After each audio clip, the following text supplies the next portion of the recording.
कहानी के शुरुआत में हम एक टेंपल को देखते हैं जहाँ पर चारों तरफ आग लगी हुई थी। तो इसी बीच वहाँ पर मौजूद कुछ सिपाही एक आदमी के पीछे लगे हुए थे जिसके हाथों में एक लेटर था। तभी भागने के दौरान वो सिपाही जो ही इस आदमी पर हमला करने लगते हैं तो वो भी अपनी पावर्स के इस्तेमाल से स्टोन निकाल कर उन्हें मार देता है और जो ही अपने साथी की तरफ बढ़ने लगता है तो वो सिपाही पीछे से उस पर हमला कर देते हैं, जिसकी वजह से नीचे गिरते ही उसके हाथों से लेटर भी गिर जाता है। अब वो आदमी ये देखते ही अपनी पावर से लेटर साथी तक पहुंचा देता है जो पहले से उसके इंतजार में था और उसे अर्थ किंग तक पहुंचा देना कहते ही वहां पर मौजूद सभी सिपाहियों के साथ लड़ने लगता है। लेकिन तादाद ज्यादा होने की वजह से सिपाही उसे पकड़ते ही अपने राजा यानी फायर किंग सुजाई के पास ले आते हैं जो पूरी दुनिया पर कब्जा करना चाहता था। तो यहाँ पर हमें मालूम होता है कि इस दुनिया में 4 तरह के बेंडर हैं जिनमें हर किसी के पास अपना अपना कबीला और पावर्स भी हैं, जो कि वाटर बेंडर के पास पानी की पावर, अर्थ बेंडर के पास स्टोन की पावर, एयर बेंडर के पास हवा की पावर और फायर बेंडर के पास आग की पावर थी। लेकिन इन सभी में एक ऐसा योद्धा भी था जिसके पास इन चारों बेंडर की पावर मौजूद थी और वो अवतार के नाम से जाना जाता था,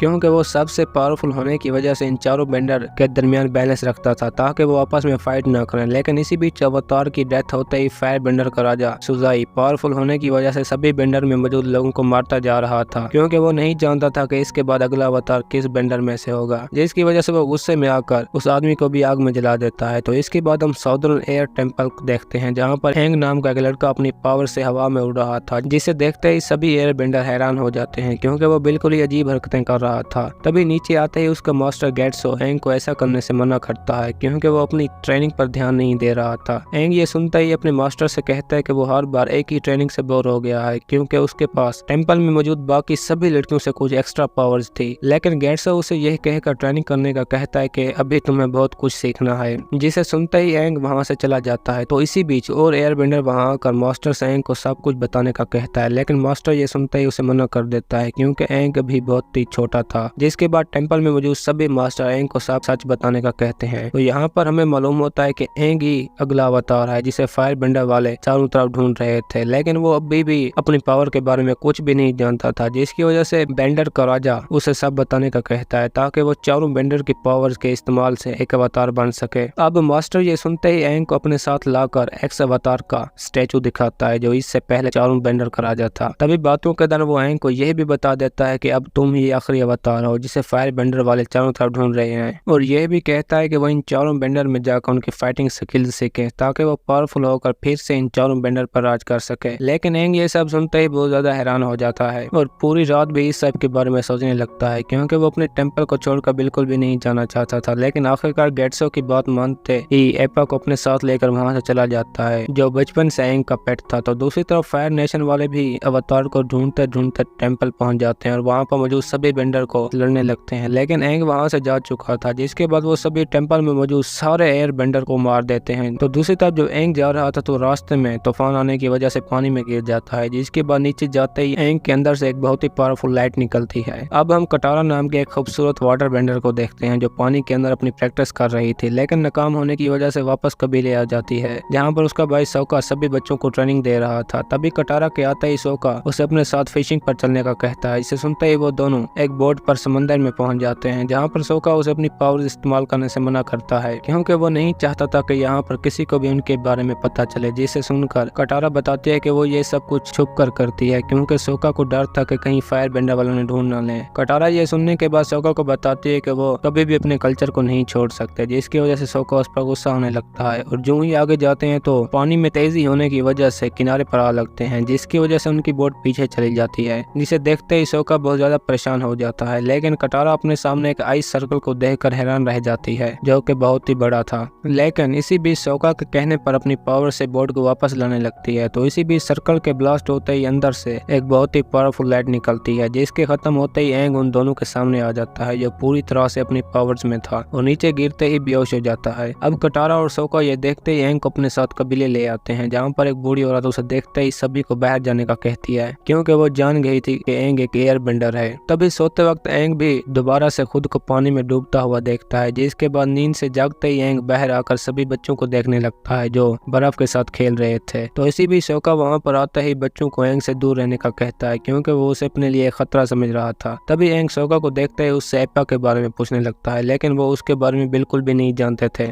जिसे सुनकर हैंग उसे जोर जोर से आवाजें देने लगता है और जो ही एक बेल बजाता है तो एप्पा भी वहां पर पहुंच जाता है, जिसे देखते ही एंग उसके गले लग जाता है। लेकिन कबीले वाले ये सब देखकर बहुत ज्यादा हैरान थे, जिसकी वजह से एंग उन्हें सब कुछ बताने लगता है, जिसे सुनता ही ग्रैन जान जाती है कि ये एक अवतार है और जिस टेम्पल के बारे में बता रहा है वो आज से 100 साल पहले फायरबेंडर ने तबाह कर दिया था, क्योंकि उस वक्त एंग पूरा अवतार नहीं बना था ताकि वो उनकी मदद कर सके। अब एंग भी ये सब कुछ सुनकर बहुत ज्यादा हैरान हो जाता है, क्योंकि वो भी पूरे 100 साल आइस के गोले में रहा था। जिसके बाद एंग परेशान होते ही वहां से बाहर आ जाता है। अब कटारा ये देखते ही एंग के पीछे आकर उससे बातें करने लगती है और बताती है कि उसकी फैमिली को भी फायरबेंडर वालों ने मार दिया, जिसकी वजह से वो भी अपने कबीले की आखिरी वाटर बेंडर है। और यह भी बताती है कि उसका फादर भी अपने साथियों के साथ फायरबेंडर के साथ लड़ने के लिए गया हुआ है, लेकिन वो आज तक भी वापस नहीं आया। और ये कहते ही कटारा एंग को अपने साथ उसी जगह पर ले आती है जहाँ पर वो प्रैक्टिस करती थी, लेकिन इस बार भी वो अपनी पावर के इस्तेमाल में नाकाम हो जाती है। जिसे देखते ही एंग उसे सारे तरीके बताने लगता है कि वो किस तरह से अपनी पावर इस्तेमाल करे। अब कटारा भी एंग की बात मानकर अपनी पावर का इस्तेमाल करना सीख चुकी थी, लेकिन इसी बीच अपने सामने फायरबेंडर की शिप देखकर बहुत ज्यादा डर जाती है, क्योंकि जब एंग के बाहर आते वक्त लाइट निकली थी तो उसे राजा के बेटे ज़ुको ने भी देख लिया था, जो पूरे 3 सालों से अवतार को ढूंढ रहा था, क्योंकि सुजाई ने उसे अवतार को ढूंढ कर लाने के लिए भेजा हुआ था। जिसके बाद वो कबीले पहुंचते ही एंग के बारे में पूछने लगता है, क्योंकि ज़ुको जान गया था कि अवतार भी यहीं पर है। और जो ही कबीला तबाह करने की धमकी देता है तो सोका उसे लेने के लिए अंदर जाने लगता है, लेकिन कटारा ये देखते उसे मना कर देते हैं, क्योंकि वो जानते थे कि इस वक्त एंग को हमारी मदद की बहुत ज्यादा जरूरत है।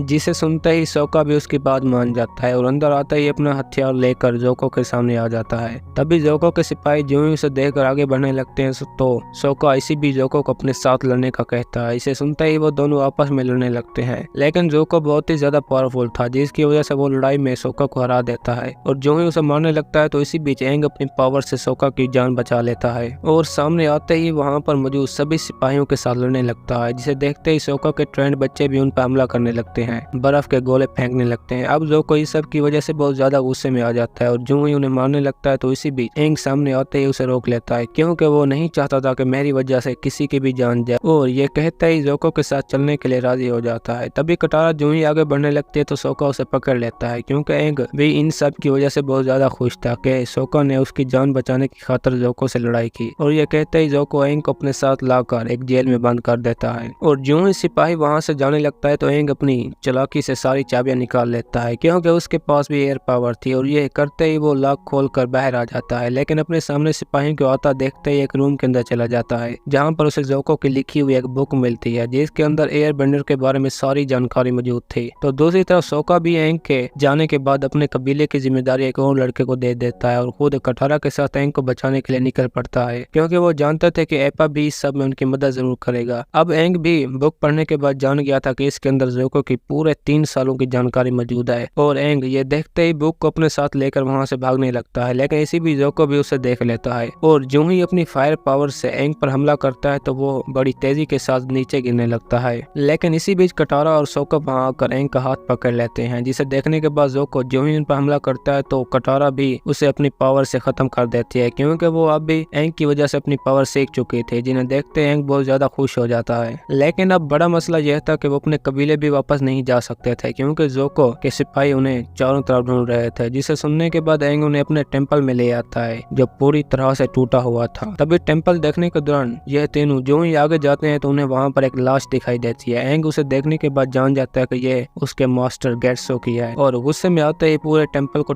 तबाह करने लगता है। लेकिन इसी बीच कटारा के कहते ही अपने होश में वापस आकर नीचे बैठ जाता है और जो ही कटारा करीब जाती है तो उसके गले लगकर रोने लगता है। अब आखिर में कटारा ये देखने के बाद एंग को सभी टेंपल के अंदर जाने का कहती है, क्योंकि वो अपनी पावर को बिल्कुल भी कंट्रोल नहीं कर सकता था। जिसे सुनने के बाद एंग भी सभी टेंपल के अंदर जाने के लिए तैयार हो जाता है, क्योंकि वो सिर्फ एक ही सूरत में फायर किंग सुजाई को रोक सकता था कि अगर उसके पास अवतार की पावर्स हों। और इस अब एंग भी कटारा की बात मानकर जो ही बुक पढ़ने लगता है तो उसे भी अवतार के बारे में सारी जानकारी मिल जाती है और यह भी जान जाता है कि अब उन्हें यहाँ से क्योशी कबीले की तरफ जाना चाहिए, क्योंकि इससे पहले वाला अवतार क्योशी कबीले से ही था। जिसके बाद ये सभी वहाँ पर जाने के लिए तैयार हो जाते हैं, क्योंकि वो जानते थे कि एंग को वहाँ जाकर बहुत कुछ सीखने को मिलेगा। लेकिन इसी भी सोका कटारा को अपने साथ वापस चलने का कहता है, क्योंकि वो इस सब में नहीं पढ़ना चाहता था। जिसे सुनने के बाद कटारा उसे मना कर देती है, क्योंकि वो भी जानते थे कि एंग के साथ रहने की वजह से उसमें भी बहुत सी तब्दीलियां आ चुकी थी। जिसके बाद सोका भी उसकी बात मान जाता है। अब जाने से पहले जब एंग अपना सामान पैक कर रहा था तो उसे कटारा के बैग में कोई चीज महसूस होती है, जिसे देखने के लिए एंग जो ही आगे बढ़ता है तो वो बैग खुद ब खुद ही आगे चला जाता है। जिसे देखने के बाद कटारा जो ही अपना बैग उठाती है तो उसके अंदर से एक उड़ने वाला मंकी बाहर आ जाता है जो उनका सारा खाना खा चुका था और वो इन्हें देखते ही वहाँ से जाकर एक पेड़ पर बैठ जाता है। अब एंग भी उसे देखकर बहुत ज्यादा खुश हो जाता है और उसके पीछे पेड़ पर जाते ही बातें करने लगता है क्योंकि वो मंकी एंग को बहुत ही पसंद आ जाता है। तो इसी बीच कटारा को अपने बैग से एक लेटर भी मिलता है जिसे जाने से पहले ग्रैंड ने उसके बैग में डाला था। अब कटारा लेटर पढ़ने के बाद जान जाती है कि इसमें वाटर बेंडर की पावर के बारे में सारी जानकारी मौजूद है जिसकी मदद से वो भी अपनी पावर का इस्तेमाल अच्छे तरीके से कर सकते थे क्योंकि ग्रैंड जानते थे कि कटारा को ये बहुत ही काम आएगा क्योंकि वो खुद भी आखिरी वाटर बेंडर थी। अब ये पढ़ने के बाद वो एंग को क्योशी आइलैंड पर चलने का कहती है क्योंकि उन्हें लेट हो रही थी, जिसे सुनते ही एंग जाने से पहले अपने मास्टर गेर्सो की लाश भी दफना देता है और सभी को अपने साथ लेकर क्योशी आइलैंड की तरफ रवाना हो जाता है। लेकिन इस बार उनके साथ उड़ने वाला मंकी भी शामिल था जिसके एंग के साथ गहरी दोस्ती हो गई थी। अब दूसरी तरफ जोको भी अपनी बुक चोरी होने की वजह से बहुत ज्यादा गुस्से में था क्योंकि उस बुक के अंदर अवतार की सारी जानकारी मौजूद थी। इसे देखने के बाद जोको का अंकल एरो उसे बताता है कि बुक चोरी होने का मतलब यह तो नहीं कि हम उनका पीछा छोड़ देंगे क्योंकि वो भी अब जान गए थे कि अवतार अब वापस आ चुका है, लेकिन वो इस बारे में बिल्कुल भी नहीं जानता था कि वो कहाँ पर छुपे हैं। जिसे सुनते ही एरो बताता है कि यहाँ पर बहुत सी ऐसी प्लेसेस हैं जहाँ पर वो तीनों छुप सकते हैं और यह कहते ही वो जोको को अपने साथ लेकर एक बंदरगाह पर पहुंच जाता है जहाँ पर चीफ कमांडर फायर किंग का ही आदमी था। लेकिन जोको ये बिल्कुल भी नहीं चाहता था कि इस सब के बारे में किसी और को मालूम हो क्योंकि वो खुद ही अवतार को मारना चाहता था। जिसे सुनते ही एरो जोको को अपने साथ लेकर ऑफिस में पहुंच जाता है और उनसे समंदर के मैप मांगने लगते हैं। तो इसी बीच वहाँ पर कमांडर जाओ भी आ जाता है जिसे देखते ही वो बताते हैं कि उन्हें शिकार पर जाने के लिए एक मैप की जरूरत है जिसे वो शार्क मछली को पकड़ने के लिए इस्तेमाल करेंगे। लेकिन जाओ ये सुनते ही बहुत ज्यादा हैरान हो जाता है क्योंकि मछलियां पकड़ने के लिए किसी भी नक्शे की जरूरत नहीं थी।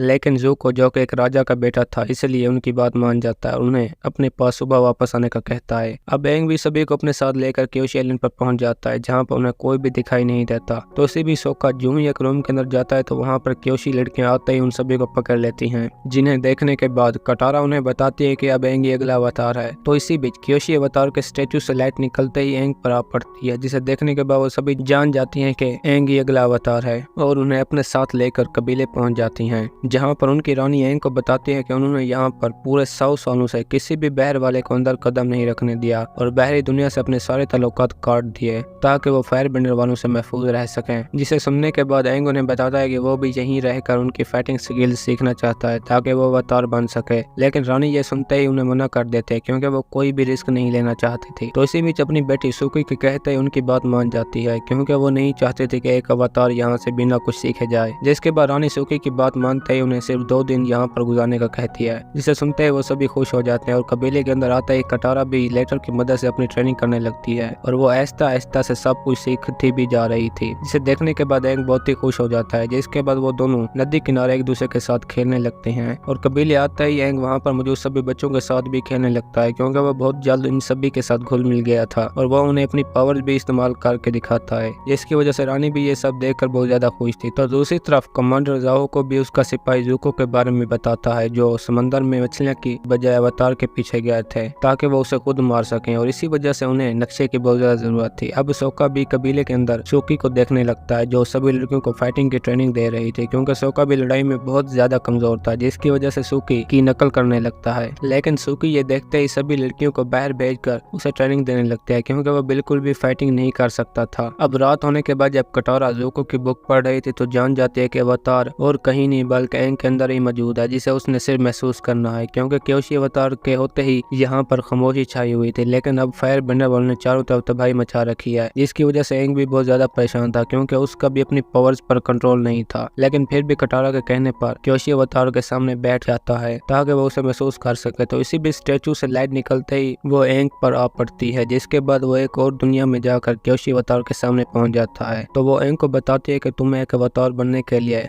बहुत सी मुश्किलों से गुजरना होगा और यह भी कि अगर वो अपने मिशन में नाकाम हुआ तो उसके सभी साथी भी एक साथ मारे जाएंगे क्योंकि वो सभी भी एंग के बहुत ज्यादा करीब थे। तो इसी भी वहाँ पर फायर बेंडर वाले भी पहुंच जाते हैं लेकिन जोको इन सब की वजह से बहुत ज्यादा गुस्से में था क्योंकि कमांडर जाहो भी उनसे पहले कबीले पहुंच गया था। जिसे देखते एरो उस स्टेचू की तरफ चलने का कहता है क्योंकि वो जानता था कि अब एंग भी सिर्फ और सिर्फ क्योशी अवतार के करीब होगा। तो दूसरी तरफ कमांडर जाओ भी कबीले के अंदर पहुंच जाता है और रानी से अवतार के बारे में पूछने लगता है लेकिन वो उसे साफ इनकार कर देती है क्योंकि वहाँ पर किसी भी बहर से आने वाले एंट्री मुमकिन नहीं थे। लेकिन कमांडर को उस पर जरा भी यकीन नहीं आता और जो ही अपने सिपाहियों को चेकिंग करने के लिए भेजता है तो तो रॉनी भी अपनी सभी लड़कियों के साथ उनसे लड़ने लगती है क्योंकि वो भी एंग को बचाना चाहते थे, जिसके बाद उन सभी की आपस में एक जबरदस्त फाइट होती है। लेकिन इसी बीच इनके साथ वाला मंकी भी सिपाहियों पर पत्थर फेंकने लगता है। तो दूसरी तरफ जोको भी उसी जगह पहुंच जाता है जहाँ पर एंग बैठा हुआ था, जिन्हें देखने के बाद कटारा जो ही एंग को जगाने लगती है तो वो बिल्कुल भी क्योशी अवतार के कंट्रोल में था, जिसे देखते ही कटारा उनके सामने आकर सभी के साथ लड़ने लगती है। लेकिन जोको उससे बहुत ही ज्यादा पावरफुल था, जिसकी वजह से वो एक पेड़ के पीछे छुप जाती है और आगे बढ़ने के बाद जोको जो ही उसे मारने लगता है तो इसी बीच क्योशी अवतार वहाँ पर आते ही जोको पर हमला करके उसे बेहोश कर देती है, क्योंकि जब एंग उससे बातें कर रहा था तो वो भी उसके अंदर आ गई थी। जिसके बाद वो कबीले के अंदर जाते ही सभी सिपाहियों को नीचे गिरा देती है और अपनी पावर के इस्तेमाल से वहाँ पर मौजूद सभी को इकट्ठा करके मार देती है। अब कमांडर जाओ भी ये सब देखने के बाद वहाँ से भाग जाता है क्योंकि क्योशी अवतार सभी को मार रही थी। जिसके बाद एंग भी वापस अपनी नॉर्मल शेप में आ जाता है। अब सब खत्म होने के बाद सूकी भी एंग को वहाँ से जाने का कहती है क्योंकि फायर बनने वाले ये भी जान गए थे कि अब एंग इस वक्त कहाँ पर मौजूद है। तभी जाने से पहले रानी एंग से कहती है कि उन्हें भी यकीन है कि एक दिन तुम जरूर अवतार बन जाओगे, जिसके बाद हमें भी किसी से छुपना नहीं पड़ेगा। और यह कहते ही वो सभी एंग के सामने अपना सर झुका देती हैं। जिसके बाद एंग भी सभी के साथ क्योशी कबीला छोड़कर वहाँ से चला जाता है। लेकिन जाने से पहले सूकी ने सोका को एक क्योशी हथियार भी दिया था, जिसे देखकर वो बहुत ज्यादा खुश था।